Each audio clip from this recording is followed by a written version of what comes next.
نے اس کو کہا کہ بھائی تو سمجھ جا، کوئی بات نہیں، انسانوں کے اندر اختلاف رائے ہو جاتا ہے، تو نہ ایسا کر۔ نہیں جی مجھے دینی ہے۔ کہتے ہیں اس کے گھر والوں نے بھی سمجھایا، حتیٰ کہ بچی نے بھی معافی مانگی کہ مجھ سے بھول گئی تھی، میں غلطی ہو گئی، معاف کر دے۔ اس نے کہا نہیں، اب فیصلہ کر لیا تو کر لیا۔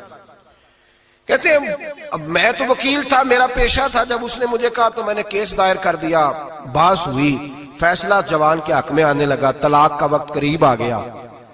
جس دن فیصلہ ہونا تھا اس دن رات کو میرے پاس آیا، کہنے لگا سویرے کیس واپس لے لیں، میں نے نہیں طلاق دینی۔ میں نے کہا کیا ہوا؟ کہنے لگے اقبال یار عجیب بات ہوئی ہے، مسلمانوں کے رسول کی ایک حدیث پڑھ لی ہے، نبی پاک علیہ السلام کا ایک فرمان پڑھ لیا ہے۔ کہا وہ کیا؟ کہا حضور نے فرمایا اگر تمہیں اپنی بیوی کی بہت ساری عادتیں ناپسند ہو، ادھر دیکھو جو پسند ہے۔ تو وہ کہنے لگا یہ حدیث پڑھ کے میں نے غور کیا ہے، یورپ کے اس گندے معاشرے میں رہتی ہوئی میری بیوی اس برے معاشرے میں رہتی ہوئی بد خلق ہے، بد اخلاق ہے، کام کاج نہیں کرتی، ساری چیزیں ہیں، لیکن جہاں اجازت ہے 18 سال کے بعد عورت اپنی مرضی سے جس کو مرضی لڑکے کو دوست بنا سکتی ہے، لیکن اس کا سوائے میرے کسی اور کے ساتھ کوئی تعلق نہیں۔ تو اس گندے معاشرے میں یہ اس کی عادت کتنی پاکیزہ ہے کہ سوائے میرے کسی اور طرف نہیں دیکھتی۔ حضور کی اس حدیث نے مجھے اس کی اس اچھی عادت پر مائل کر دیا ہے۔ اقبال کہنے لگے اچھا اب میرے نبی نے تجھے مائل کیا ہے تو میں نہیں سویرے تیرا کیس واپس لوں گا۔ تو کیوں نہیں لے گا؟ کہنے لگے پہلے کلمہ پڑھ میرے رسول کا، مسلمان ہو جا، پہلے کلمہ پڑھ نبی پاک کا جنہوں نے تیرا گھر ٹوٹنے سے بچایا ہے۔ تو میرے بھائی مرد حوصلہ کرے، دلیری کرے۔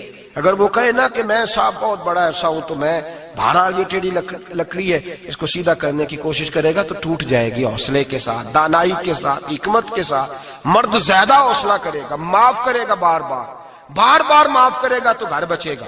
جتنا بڑا حوصلہ کرے گا اتنا اس کا گھر بچے گا۔ عورت کے لیے کیا حکم ہے؟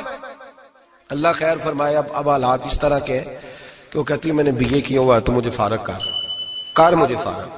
اور عورت اشتعال انگیزی بھی دے لیتی ہے، اس کے لب و لہجوں میں بعض اوقات اتنی سختی ہوتی ہے۔ مائیں بہنیں ناراض نہ ہو، لیکن ایک شعوری بات کر رہا ہوں۔ آ کے لوگ مسئلہ پوچھتے ہیں، کہتے ہیں طلاق ہو گئی تو 3 طلاقیں دی تو کیا؟ میں کہا بھائی ہو گئی طلاق۔